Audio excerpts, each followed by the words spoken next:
seperti yang dikutip dari indomiliter.com.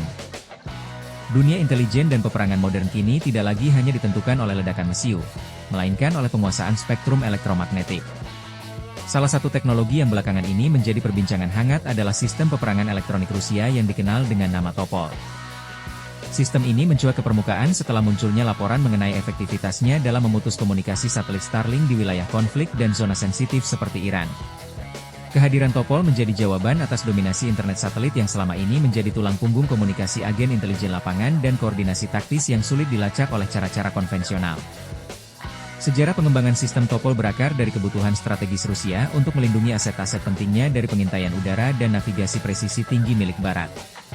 Topol dan Kalinka merupakan produk NPO Energomash dan dikembangkan lebih lanjut oleh konsorsium KRET di bawah naungan perusahaan Rostec.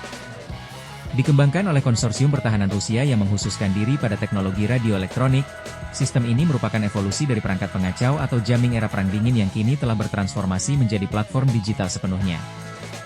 Awalnya, proyek ini dirahasiakan sebagai bagian dari perlindungan infrastruktur nuklir.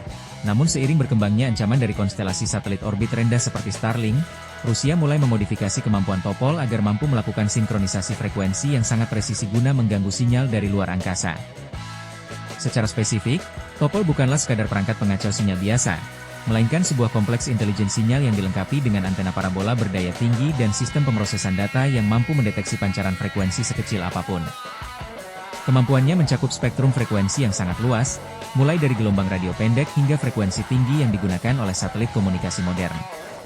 Salah satu keunggulan utamanya terletak pada mobilitasnya, di mana seluruh sistem dipasang pada sasis truk berat yang memungkinkannya berpindah lokasi dengan cepat guna menghindari serangan balasan setelah melakukan pancaran gangguan.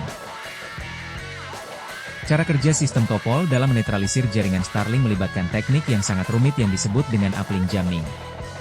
Alih-alih hanya mengganggu perangkat penerima di darat, Topol mampu memancarkan sinyal gangguan langsung ke arah satelit yang melintas di atas wilayah tersebut.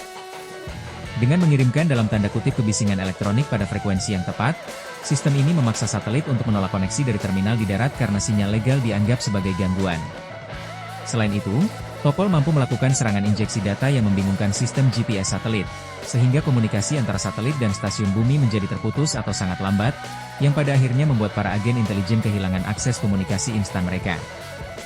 Namun, pengoperasian sistem canggih ini bukannya tanpa tantangan yang signifikan. Salah satu kendala utama adalah kebutuhan daya listrik yang sangat besar untuk memancarkan sinyal gangguan ke orbit bumi, yang membuat unit ini memiliki jejak panas yang besar dan mudah dideteksi oleh sensor thermal lawan. Selain itu, sifat dari peperangan elektronik adalah seperti pedang bermata dua, di mana pancaran gangguan dari Topol seringkali berisiko mengganggu komunikasi militer kawan jika tidak dikoordinasikan dengan sangat ketat. Tantangan lainnya adalah kemampuan Starlink untuk terus memperbarui perangkat lunaknya guna menghindari frekuensi gangguan, yang memaksa operator Topol untuk terus melakukan adaptasi teknologi secara terus-menerus dalam perlombaan kucing dan tikus di spektrum elektromagnetik ini. Terima kasih telah mampir di channel ini dan menonton video ini, dan sampai jumpa lagi di video-video selanjutnya. Bye.